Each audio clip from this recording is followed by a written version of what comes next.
Ladies and gentlemen, good day and welcome to Expleo Solutions Limited Q1 FY23 earnings conference call. As a reminder, all participant lines will be in the listen-only mode, and there will be an opportunity for you to ask questions after the presentation concludes. Should you need assistance during the conference call, please signal an operator by pressing star then zero on your touchtone phone. Please note that this conference is being recorded. I now hand the conference over to Ms. Asha Gupta from E&Y Investor Relations. Thank you, and over to you, ma'am. Thank you, Vedant. Good afternoon to all participants in the call. Welcome to Q1 FY23 earnings call of Expleo Solutions Limited. The results and investor presentations have been already mailed to you, and they are also available on the company's website. In case anyone does not have copy of press release and presentation, please do write to us and we will be happy to send it to you all. Representing to the management today, we have Mr. Balaji Vishwanathan, Managing Director and CEO, and Mr. Desikan Narayanan, Chief Financial Officer. Balaji will start the call with brief overview of the quarter gone by, which will be followed by Mr. Desikan, who will be getting into the detailed financials. After that, we will start the Q&A session. As usual, I would like to remind you that anything that is mentioned in this call which gives any outlook for the future or which can be construed as forward-looking statements must be viewed in conjunction with risk and uncertainties that we face. The risk and uncertainties are included but not limited to what we have mentioned in the prospectus filed with SEBI and subsequent annual report, which you can find it on our website. Having said that, I now hand over the call to Mr. Balaji. Over to you, sir. Thanks, Asha. Thank you so much. Thanks to all the shareholders and investors and analysts who are there on the call today and for the interest with Expleo. We have had yet another good quarter and sequentially growing in double digits once again, and year on year at almost 45% growth. Primarily driven by the investments that we made a couple of years back on the digital transformation capabilities and software capabilities, and also the recently added data management capability as well. So our last quarter, we actually had some one-time expenses which we didn't incur, because of which we had a higher EBITDA. And this year, this quarter, it's slightly gone down, but it's still within the range that we had indicated earlier in terms of where we would be, and that's still above what our expectations are, and primarily because some of the expenses are, we are being a little watchful on where we are spending the money as well. We have had a reasonably good quarter, both in terms of new customers and also in terms of the people joining our company, and we have had and we feel that from where we are at this particular point of time, with the pipeline and the demand, we should continue to show good results, at least in the near term, at this particular point of time. The global volatility is something which we are watching out, but at this particular point of time, we don't see any big major risks because of the inflation and the recessionary pressures in the Western countries. And I would like to thank all our shareholders for overwhelmingly voting for the merger in the shareholders meeting that was held on 2nd August, with 99.999% shareholders approving the merger scheme and 100% of our unsecured creditors approving the scheme as well. We're looking forward to continued upward trajectory in the numbers. Last time we were discussing about the unlisted companies and how we want to actually show some of those numbers. So I just wanted to give a quick indication on where we are with the unlisted companies for the same quarter. For the listed company, we did 127 crores of revenue, and for the unlisted company, we did around 85.5 crores of revenue. And in the listed company, we did an EBITDA of 267 or 26.7 crores. And for the unlisted companies, we did an EBITDA of around 14.8 crores. The EBITDA percentage is 20.9% for the listed company and around a little over 17% for the unlisted company. Once again, in line with what we had indicated earlier as well. The growth trajectory is good in both the cases. In the listed company, we are looking at a year-on-year almost 44-45% growth is what's been running so far. And in unlisted companies also, it's been upwards of 25% at this particular point of time. So going forward as well, we'll probably try and include this as an annexure in the presentation till the merger is done. But we expect that the merger should get done before end of the year. So thank you so much. And Jessica, if you want to add anything more, please do. Otherwise, we can go for question and answer. Just a little brief. Thanks, Balaji. Just a little brief about performance. Good afternoon to all. Another quarter continuing with the revenue increase by 12%. We do see a good performance, but with the same set of challenges across the industry is continuing. I will just brief about quarter-on-quarter and year-on performance. Quarter-on-quarter revenue for the first quarter improved by almost 12% compared to last quarter, ending at 127 crores. EBITDA percentage was 21%, almost flat compared to the last quarter. Drop in PAT percentage due to the forex loss during the quarter compared to a gain in the previous quarter. The cash position was at 148 crores. We did had an increase in the DSO compared to the last quarter, which is majorly due to one of the top clients who went for a software change, internal software change. So that really created a good amount of backlog from that customer. They are a top customer. So, but we got subsequently paid in the month of July. So that is the reason is the DSO went up. If I remove that, it will come to around the range of 73 days. So we are in line in the DSO also. On the year-on-year, the revenue grew up by 45% from 88 crores to 127 crores. EBITDA improved by almost 400 basis points, ending at 21% compared to 17% previous year. Basically, higher EBITDA has been contributed by the revenue increase. Our earnings per share also increased by around 34%, ending at 16.7%. Just update about the NCLT thing. We have done this shareholders thing is done. Now your approval has been received. Now we are submitting all the data to the NCLT, and they will be doing a couple of things like checking with the other agency like ROC and they will get no due, and they will be asking for us. From now it will be more of procedural thing which will be happening, but that will take its own time. The current expected timeline where we will be finishing it is around November end or December beginning. That's the timeline we are looking at. And once again, thank you everyone for voting in favor of. We can open up the floor for question and answer session. Thank you very much. We will now begin with the question and answer session. Anyone who wishes to ask a question may press star and 1 on their touchtone telephone. If you wish to remove yourself from the question queue, you may press star and 2. Participants are requested to use handsets while asking a question. Ladies and gentlemen, we will wait for a moment while the question queue assembles. Reminder to the participants, anyone who wishes to ask a question may press star and 1 at this time. The first question is from the line of Shrishti Jain from Monarch Networth Capital. Please go ahead. Hello, sir. Thank you for the opportunity. Sir, could you please elaborate on the key driving factors behind this 12.2 sequential growth? What contribution did we have from Lucid Tech? And do you think this start sets up for a similar growth the growth we saw in FY22? So the primary drivers for the growth is one is like what we mentioned, the growth in the digital space.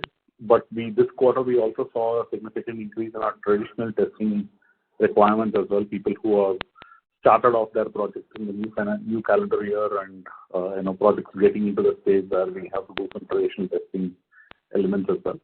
And apart from that, the data management practice or the Lucid practice which we added also contributed to the growth. The revenue from Lucid for this quarter is in the range of around INR 8 crores or so. So that also contributed to the growth as well.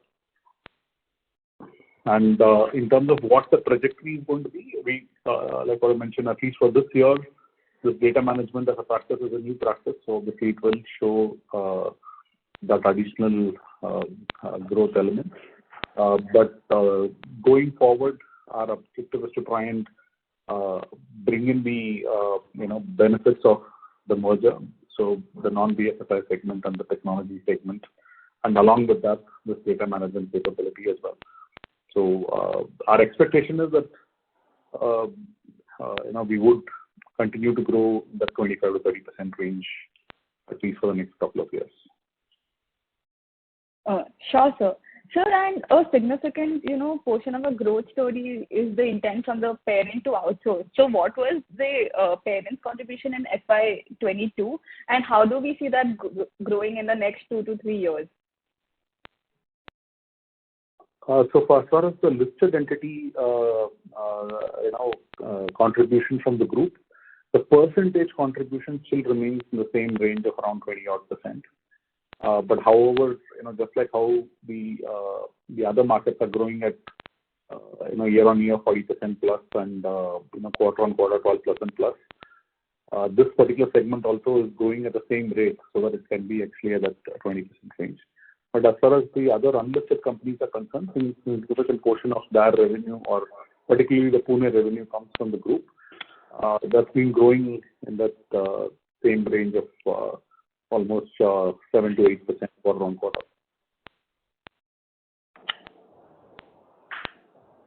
Sure, so that's very helpful. I'll join back in the queue. Thanks. Thank you. The next question is from the line of Manik Taneja from JM Financial. Please go ahead. Hey, thank you for the opportunity. Just wanted to get some details around the profitability of the unlisted arm, and also wanted to get your thoughts around the next 2 to 3 years, wherein there have been some comments around looking to ramp up India delivery to about 10,000 people. What are the numbers currently, including both the listed and unlisted entity, and how do you see that ramp up over the next few years? Thank you. Sorry, I didn't get the first part of the question. Your question was on the profitability of the... So you called out the EBITDA profitability for the unlisted business. If you could also help us understand how that business would have done on a sequential basis, and also call out the PAT numbers for the unlisted business. Okay. Jessica, do you want to take that? Yeah, with respect to the unlisted entity for the quarter, 85 crores is the revenue, and the PAT is 9.1 crore, which is around 10.7%. Sequentially, if I look at both the company put together for the last couple of years, they were in the range of almost 17 to 20%, the EBITDA percentage. So that's the trend for the combined entity of both Pune and Bangalore. Sure. So I was actually not looking for the EBITDA margin for the unlisted arms. I was actually looking for how the unlisted business would have done on a sequential basis. Just like we've grown almost like 12% for the listed business, how would the unlisted business have done on a sequential basis? Yeah, so I'll probably try and take that. So the on a sequential basis, the unlisted company grew at around 6% quarter on quarter. And the EBITDA percentages, this can have already covered. And from a PAT perspective, the PAT is approximately, give me 1 moment. I think you called out that number to be 91 million. Correct. That's the combined thing. Okay, that's right. Sure. Thank you for that. And also, if you could share some thoughts around the ramp up for India delivery, because there have been some reports where you guys have suggested potential scale up to about 10,000 people in India. So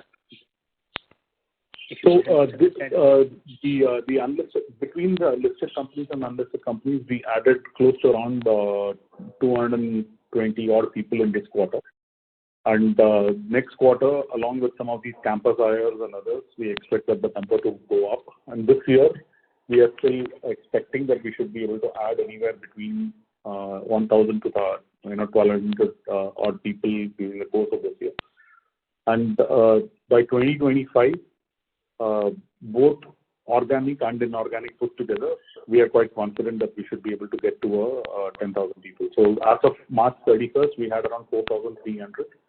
As of June, we have a little over 4,500, and we should, close the financial year at 5,000 plus is what our expectation is. Sure. Thank you. All the best for the future. Thank you. The next question is from the line of Rohan from Multi-Act. Please go ahead. Yeah.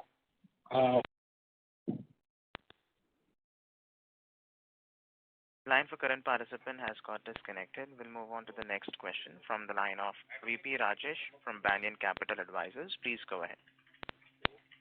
Yeah, hi. Thanks for the opportunity and heartiest congratulations on superb numbers, Balaji and Jessica. Just the first question, I missed the guidance for the revenue growth for this year. If you can just repeat that, Balaji, please. Rajesh, we don't have a guidance per se, but our expectation is that last year, that is as of March 31st, all the three entities put together, we did around 750 crores. And this year, we think that we would probably be close to around 850 crores. 850 crores. Okay. So sequentially, do you expect this revenue growth to slow down a bit, is it? So the listed company, primarily because of the exposure to other markets and also because of the addition of the data management capability, is growing sequentially at close to 12% plus.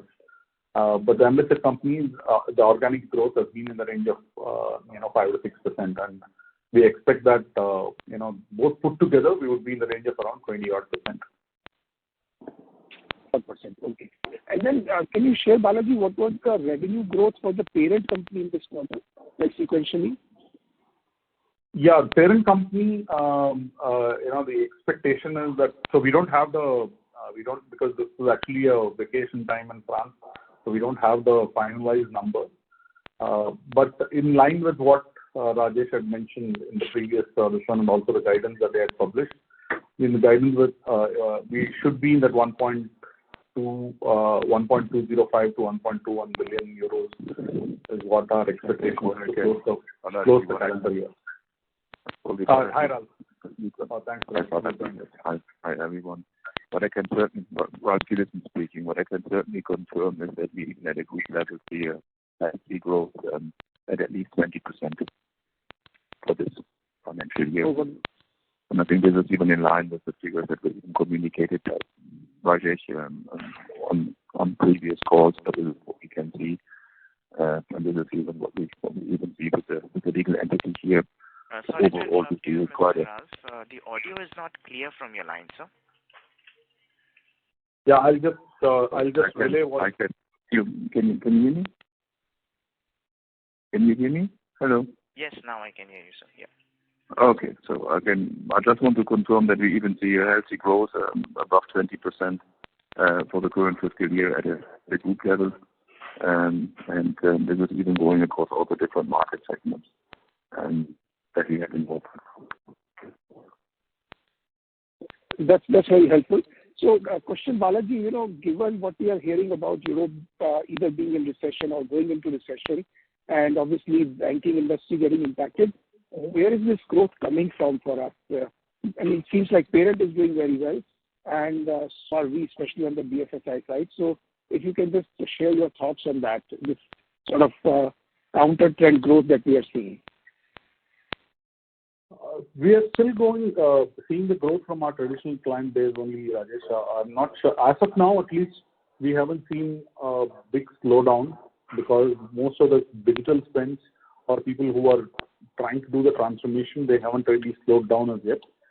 But we are keeping a close watch. As of now, we haven't seen any reduction or reduced spending or stopping of any projects at this particular point of time. It's still coming from the traditional segments only, and like what I mentioned, the focus has been primarily on the software development, data, and DevOps and automation, and that's where we are seeing the growth as well. Wonderful. Thank you. That's all I had for now. Thank you. The next question is from the line of Udit Bukaria from Catamaran. Please go ahead. Hello. Thank you for giving me an opportunity to ask the question. Sir, if you can just highlight, like I saw that the North American revenues have grown substantially quarter on quarter. So if you can just tell which was the client win which helped you and what is the kind of project that you are doing? Yeah, so the North America growth is primarily driven by our newly acquired data management capability, which came from the User Tech, because all their clients are actually in the US. So that's close to around $1 million is what the revenue it got added, and that's the reason why you are seeing North America for the first time in double digits. Understood. So it's primarily driven through inorganic. Is that's right. That's right. Okay. And sir, can you just repeat, like you mentioned, what's the FY23 total consolidated revenue target? So like what I mentioned, we don't have a target or a forward-looking statement, but we expect that we should be in the range of around 840 to 850 crores. Okay. Thanks a lot. Thank you. The next question is from the line of Rohan Advant from Multi-Act. Please go ahead. Yeah, thanks for the opportunity. Sir, in your press release, you said that the margins are lower than the last quarter, but is above our expected range of 18% due to timing of some of the expenses. So can you elaborate on that? I mean, are margins higher this quarter because of timing, or they are lower because of timing of expenses? And what is this timing of expenses pertaining to? So there are two parts to this. Last quarter, our EBITDA was around 21.9%, primarily because some of the expenses that we had to incur got pushed out. One is, of course, some of the marketing spend. The other one was from the merger-related expenses. And this quarter also, we didn't spend some of those, and we expect that some kind of a marketing spend will actually hit us because we are doing some global campaigns. You might have seen us more active in LinkedIn and Facebook and others. So there are some spend, but it's not a big number. It will probably be around a couple of crores at best. That's the reason why. And we are being prudent on what we are spending on now, given the current inflationary trends. So even at a global level, as a group, we are trying to relook at what we are spending on as well. So that's the reason why the margins are slightly higher. But the selling expenses are lower than what we are expecting right now. As we start spending more for increasing the pipeline, it will go back to that range that I talked about. Got it. Sir, and secondly, on the unlisted subs, we've done 85 crores this quarter, Q1 FY23. FY22, we were at roughly 350 crores. So if you just look at a quarterly run rate for FY22, that is upwards of 85 crores. So this looks like, some kind of a lower number. So was it lumpy in the last year that when we had those big contracts in unlisted subs, the revenues were very high and not so in Q4? So we are calling out a 6% growth sequentially, but that is looking low if you look at an annualized number versus last year. Basically, you want to take that? Yeah, actually, okay. One aspect of it is that last year, if you see the growth compared to the previous year and last year, we had a substantial growth because of one of the projects on the plastic which we got. It's a huge contract what we got, and also we had some expenses because of that. We invested in the capability. Now that project has gone into a BAU mode, and also we are getting in the same capability, but it's all smaller contract which has come in. So we will not definitely having the same level of growth which we had in the previous 2 years to this year. So that is kind of slowing down. So the increase will not be to the extent, but it will be in the range of double digits is the current view of the unlisted companies. And that double digit is including the contract in the base, right? Of like our base was 346 crores, I think, of unlisted subs. Yeah. That's right. Yeah. And sir, lastly, can you just elaborate on what exactly do we do in data management, which is the new vertical? If you can elaborate on that. Thank you. It's primarily what we do in the data management space is what we call it as data governance, data cleansing, or data quality verification, and some amount of augmented analytics. We don't do business analytics. We don't do customer insights, but primarily around how the data is stored, how effective the data is, and helping our customers in governing their data, because there are leading global platforms in this space, and we are partners with them to do this work. Sir, and in that case, Lucid's capabilities, can it be extended to our client base and there is a cross-sell opportunity that exists for us? Yes. Yeah. Absolutely, yes. And even we have already started that, and we already had one customer from our existing customer base who have been cross-sold with a data management capability. And that's the primary leverage as well. So it's not going to be standalone. That's why it's been integrated right from day one. Thank you, sir. Good to know, and all the best. Thank you. Thank you. The next question is from the line of Aman Vij from Astute Investment Management. Please go ahead. Yeah, good afternoon, sir. My first question is on the listed entity. So if we remove the Lucid portion, the quarter-on-quarter growth seems low single digit, which I think will be lower than our expectation.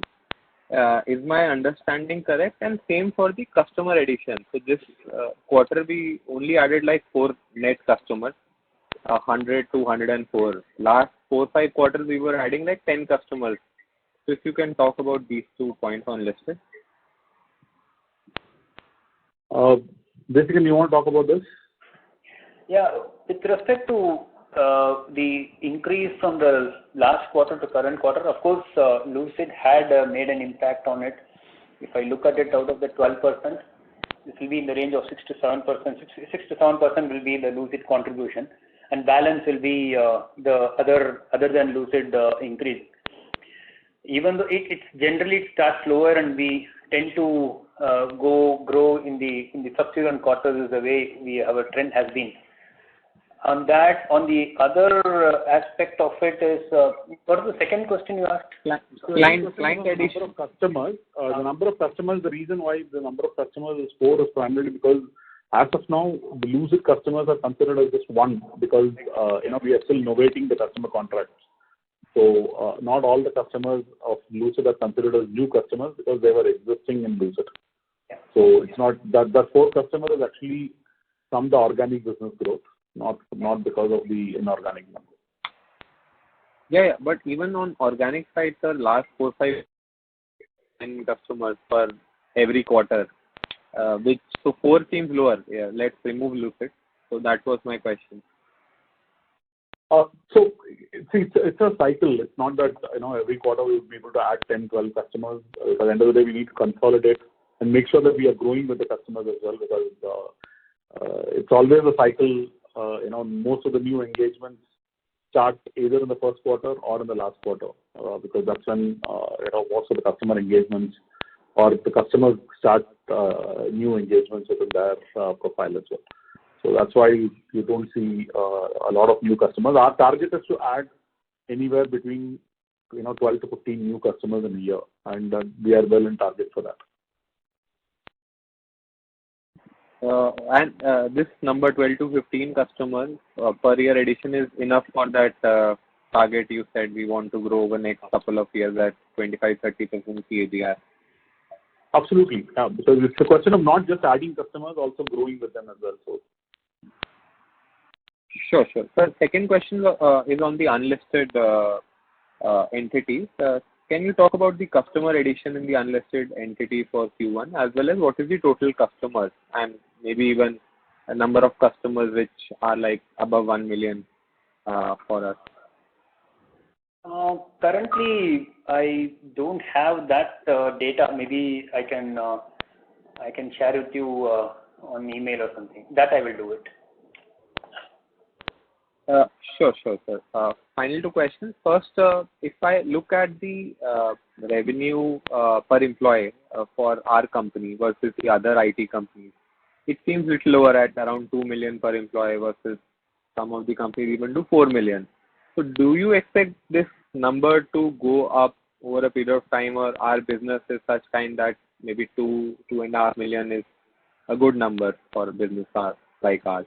If you can talk about this thing. Yeah, from a services business perspective, I think anywhere between 2 to 2.5 million is a reasonably good number, unless you have products and IP and a whole lot of other high margin business that you do. As we start growing in our data and digital capabilities, this 2 million probably can go up till the 2.5 million. But what we are tracking is a combination of not just revenue per employee, but also profit per employee and also the EBITDA margins as well. So we are in line with what the typical industry. Actually, we are slightly above some of our peers, at least if I were to look at peers who are focused on digital assurance and engineering services. I think as we are even at a group level tracking, even then revenue and even then headcount by capability and region. And I think when you even then see an increase in these digital services that are particularly coming with a higher average revenue per day, and even the revenue split by between Asia Pacific, Middle East, and Europe, I think this is where we are even to increase even then the revenue by capability, and this is even then something that you can even then calculate backwards into the revenue per head. Sure, sir.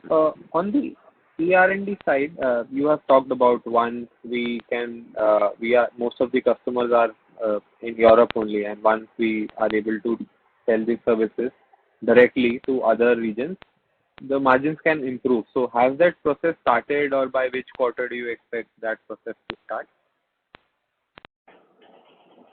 So we have started the process, but it will take some time because that's a capability that we need to build in each of the markets, including the sales team's capability as well. But the process has started, but we'll probably start seeing the results in 2023 onwards.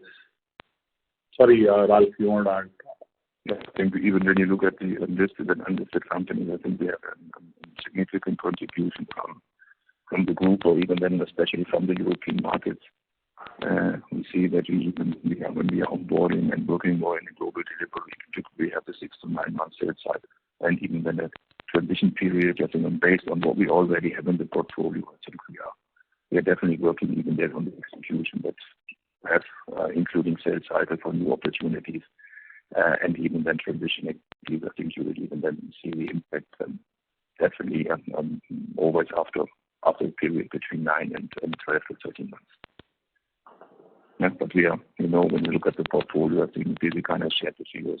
We're not starting from scratch, but there is definitely a strong push and a strong focus from the group perspective, especially from the European countries, on the strategic level. Sure, Ralph, sir. Balaji, just final comment. So when we talk about our long-term aspiration of 25 to 30% CAGR, on one side, and then the other side, last year we did 750 crores, and you are talking about 850 crores, which is 19-20% growth. So this gives a kind of dual signal. So either for this year, you think the growth will be lower than our long-term average. If you can talk about the same, because 25-30% on 750 crores is close to 900 crores plus. So are we being conservative, or do we think this year is a little tough, so maybe even 20% is a good growth? Not really. Actually, what we had talked about even in the last 3-4 conference calls before the merger was announced is that we were expecting the technology services business, which is the listed companies business, to grow at around 25% year on year. It's been growing at that rate only for the last close to around 8 quarters or so. And prior to that, we were actually in single digits. We were in the high growth orbit, and we'll continue to do that. And once the merger happens, as a larger entity, the base also gets larger.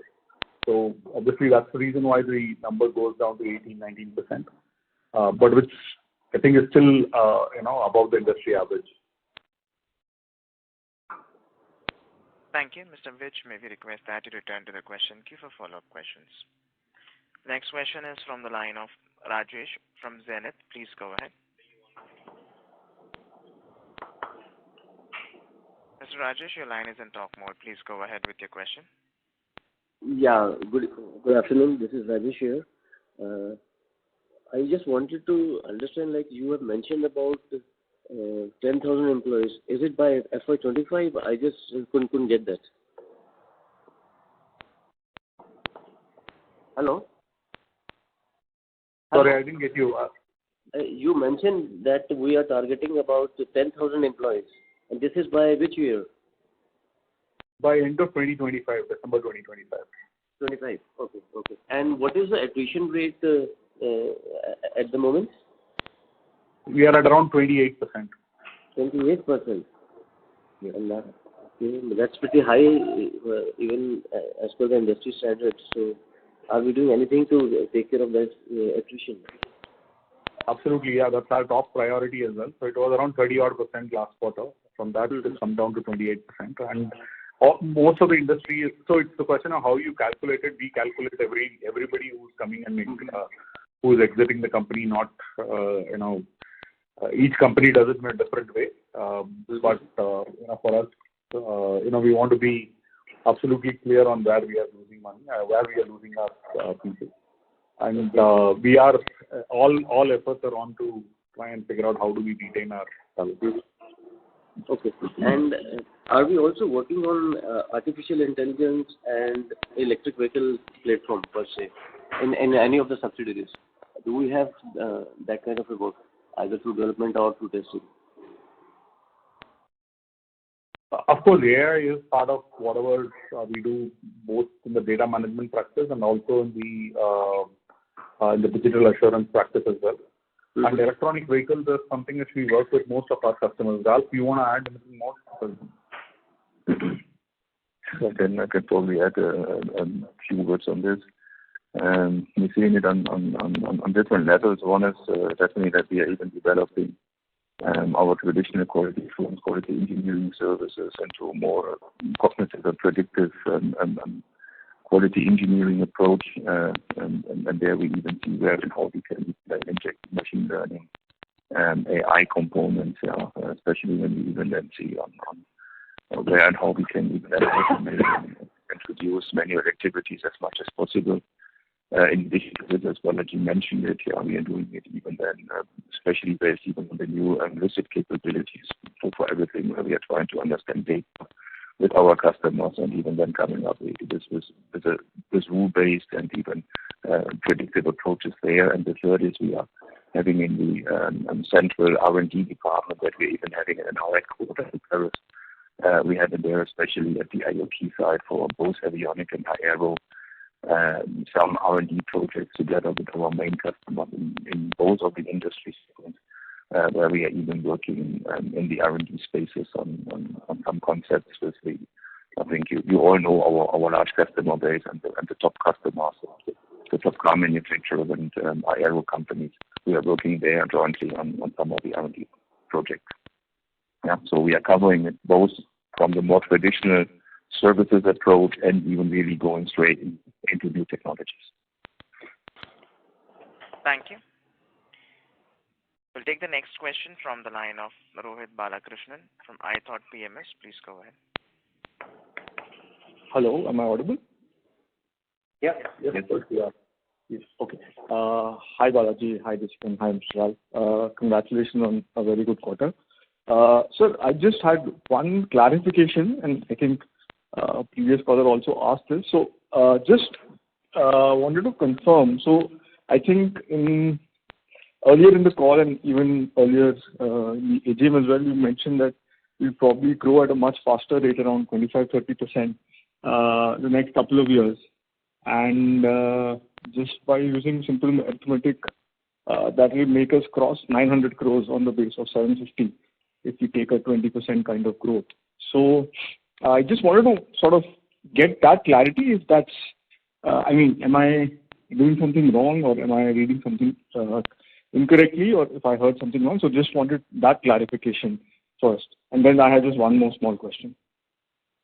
No, Rohit, like what I had mentioned this in the past as well. So what we were expecting is that the listed entity, which is in the 400 odd crore range last year, will grow at around 25 odd percent to close to crossing the 500 crore mark.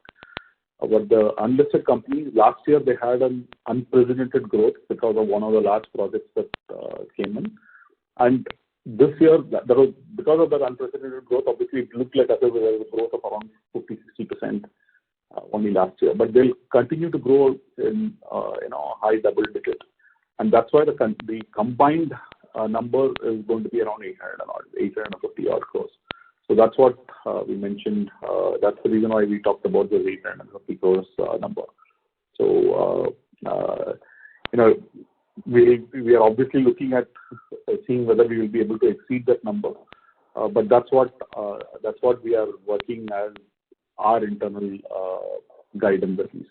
It's not a forward-looking statement or a commitment, but that's what we are looking at, and that's the reason why we talked about this 850 crores. Okay. But I think we're not guiding the market at the moment over a period of several years, and with this percentage growth rates. Yeah, I think we see market overall over the larger players growing at 12 to 15%, and I think our guide is definitely that we are doing better than the benchmark, but not even then with the one-time effect that was explained by Balaji. Yeah. Sure. So just as a follow-up on this, is that, on the engineering services side, given the low offshoring from the parent, and given that is a low-hanging fruit, would that not, one would assume that the growth there would be continuously strong, given the low base, and as I said, that we have a very strong overall parent at 700-800 million engineering business, and if they can just increase that offshoring itself, that will keep make our entity here grow.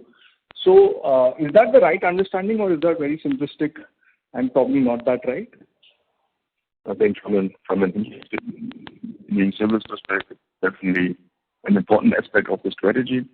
From a group perspective, yeah, definitely the priority on India. But we're even having several other delivery centers, especially in Romania, where we are delivering with a very large team in engineering services, especially for automotive customers and especially for the French market. So the offshore activities are only then to one country, even given the size and even the capability that we have in Romania. India will definitely even now remain the top priority. And this is even where we will even see that we have a strong focus even then on the offshoring or the transition of activities to India from the especially three large engineering markets in the UK, France, and Germany. All right. Okay. And last question on Lucid. Can you just maybe share what is what's driving the growth there? Is that some niche area that they're in? Or if you can just maybe spend a bit time on explaining that and how do you see that growing? You mentioned that part of the business should grow very well this year. So as of now, this is only the first quarter, and there is, from a growth perspective, it's been still sequentially in single digits, but the objective is to try and see what the synergies are and how we are able to cross-sell these services to our existing customers. It will help us in growing faster. So I would say that, give us another quarter or so for us to assess what's the kind of potential and then where we will grow. But as of now, from whatever we expected in terms of the numbers that this business has to deliver, they are certainly above that. So from last year, what the business that they did to what they're going to do this year is at least 25% more. Okay. Thank you very much. for answering all these questions, Balaji, and I wish you all the very best for the upcoming quarters. Thank you. Yeah, thank you. Thank you. The next question is from the line of Mithun Aswath from KY Advisors. Please go ahead. Yeah. Hi. Obviously, your listed company is been. I just wanted to understand from that unlisted company viewpoint. Once the merger is through, do you see a lot of opportunity for you to go to market together and get clients directly as well, apart from the outsourcing opportunity from the parent? And do you see that happening maybe in this year, or would that be more in FY24? And would that then help you propel your growth much higher in FY24 than compared to FY23? Because 850 crores on 750 crores is not even 20%. It's 13%. So if you could just highlight that. Yeah. So the whole synergy of the merger is to try and sell the non-BFSI related segments to other customers in the direct market, which is India, Asia Pacific, and the Middle East. However, as you understand, these are knowledge industries. You need to understand the industry. You need to understand the customers better. For that, you need investment as well. So that's why we're waiting for the integration to happen for us to. We are already planning for it. We have done some steps towards it, but most of the engagement would actually start only in the calendar year 2023, and that is obviously expected to propel the growth higher than what it is. Okay. Thanks, Balaji. Thank you so much. Thank you. The next question is from the line of Manik Taneja from JM Financial. Please go ahead. Hey, thank you for the one-on-one opportunity. Just wanted to pick your brains around Mr. Taneja, the audio is not clear from your line. Please use the handset mode. Yeah, is this better? Yes, sir. Yeah. Thank you for the follow-up opportunity. Just wanted to pick your brains around the fact that the parent entity has considerable business on the R&D side and more so on the auto and the aerospace. If you could help us understand where are we in terms of capabilities in taking up more work for the parent from India in these segments. Thank you. So the group has been outsourcing this work to India for many years now. So from a capability perspective, we certainly have the capability, but the requirement is to scale the capability first. And that's what we are looking at in terms of planning on what kind of work will come and how do we scale the particular capability. There are some niche capabilities like what we talked about on the project that we got last year, which is primarily around a niche plastics technology. There are some core avionics technology and products which the group has got in UK and in Germany, but that kind of scale and capability in India. But that would depend on when we will actually be able to, when the particular work can move and when we need to build that capability. But at least 85 to 90% of whatever the group does, we have the capability, but we need to only build the scale. Sure. Sorry for prodding you on this, but if I have to think about this scale up to about 10,000 people by March 25, how much of it was December 25. December 25. Sorry. December 25. Yeah. Yeah.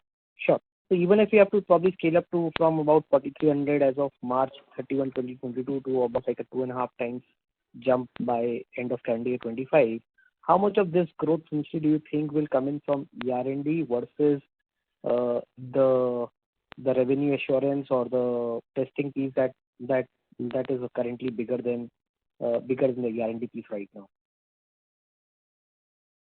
So right now the business mix is 70-30. 70% of the business is on the technology services space, and we expect that would probably be 60-40 or 65-35 if we were to continue the growth trajectory across both.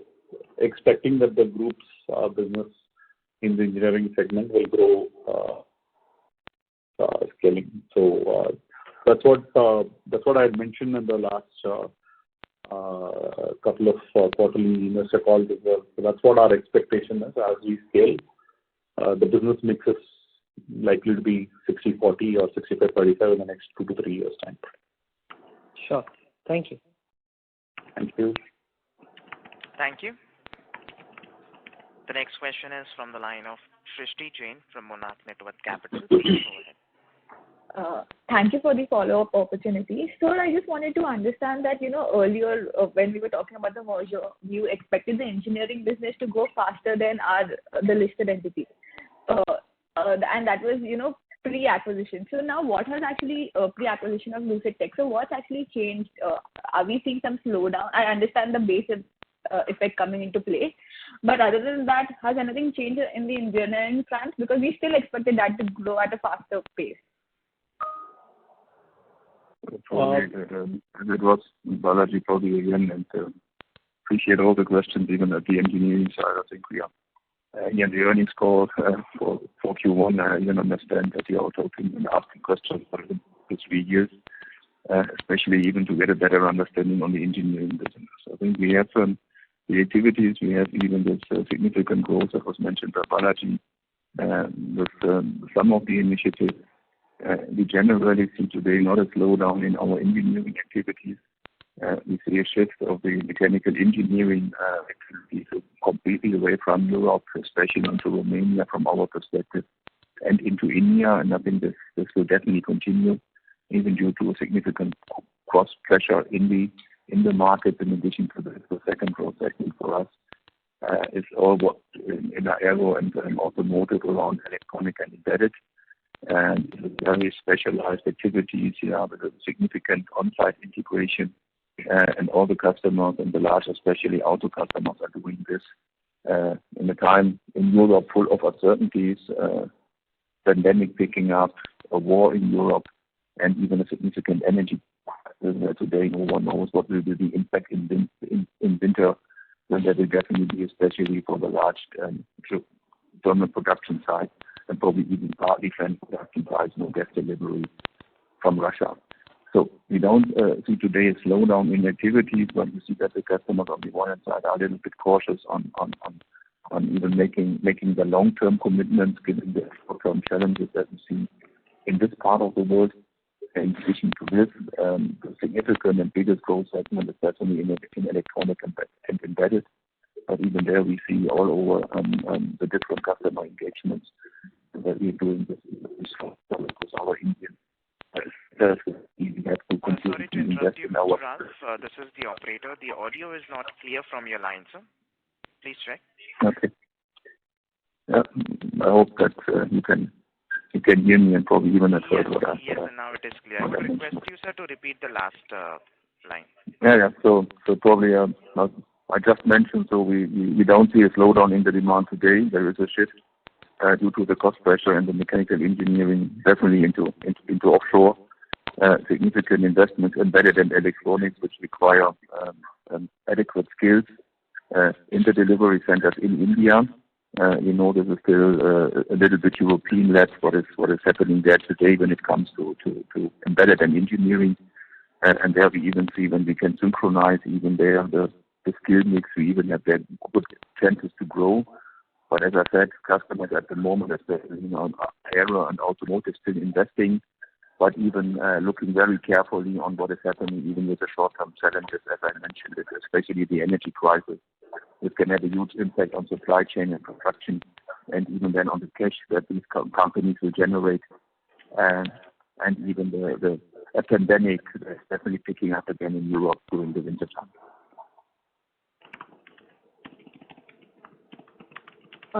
Sure, sir. And so, we've actually won 2 big contracts. Would you like to, elaborate, throw some light on that, the tenure, the timeline, the kind of services that we'd be providing? Sorry, Srishti, didn't get the point. What are the big contracts? We won 2 new contracts in the $1 to $6 million USD segment, right? Is there anything material that we would actually be doing there? So one of them is actually an existing customer who moved into the 1 million plus category. And the work that we are doing, like what I mentioned, so this quarter we also got a couple of traditional quality assurance work as well, some significantly larger numbers for one of the customers who are actually moving into a core banking transformation piece as well. So that's the reason why this is the increase in the 1 to 5 million range. And our objective is to try and create more customers in the 1 to 5 million, 1 to 2 million range, which will actually become the 2 to 5 million over the next year or so. That's what our expectation. Thank you, sir. That's it from my end. Thank you. The next question is from the line of Aman Vij from Astute Investment Management. Please go ahead. Yeah, thank you for the opportunity again. Sir, on the digital revenue front, so we have done quite well over the last couple of quarters. We had aspiration to take it maybe even at 45-50%. So is there maybe this quarter you got more traditional customers, but is the trend towards that by the end of this year we'll move to 40-45% digital, or if you can talk about this thing? Yeah, we expect it to be around 40% by end of the year is what we are seeing. And that's the segment which is growing faster than the other segments as well. So and that's where we see customer demand, not just from our own customers, but also from the group as well. And the aspiration is still towards maybe next couple of years to take it to 45-50%? That's right. So this year we should get closer to the 40% range, and the expectation is to get closer to the 50% range or 45 to 50% range in the next couple of years. Sure, sir. And on the Europe front, if I see this quarter was little soft. So was it just one-off, or are we seeing some impact of recession? Because the other geographies, Asia and North America, did quite well. I'm talking about quarter and quarter, but Europe seems to be slowing down a little bit. So was it one-off this quarter, or even next quarter you are seeing some slowdown in the Europe part? So it is more from an overall mix actually. So it's a mix change. Even though value-wise it has grown, but because of the mix change, you see that percentage changing. So value-wise also it has gone down quarter and quarter from 57 CR to almost 56 CR for the quarter. So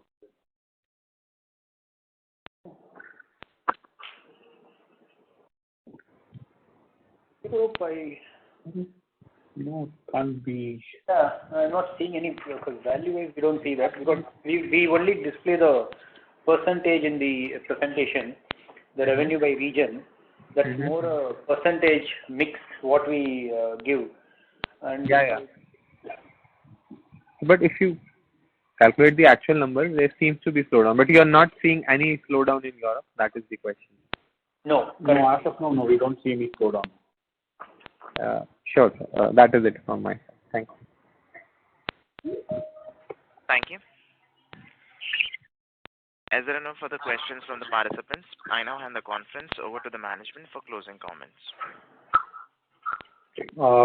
Thank you so much. Thanks once again for all the interest and the questions. And I hope we were able to answer most of your questions.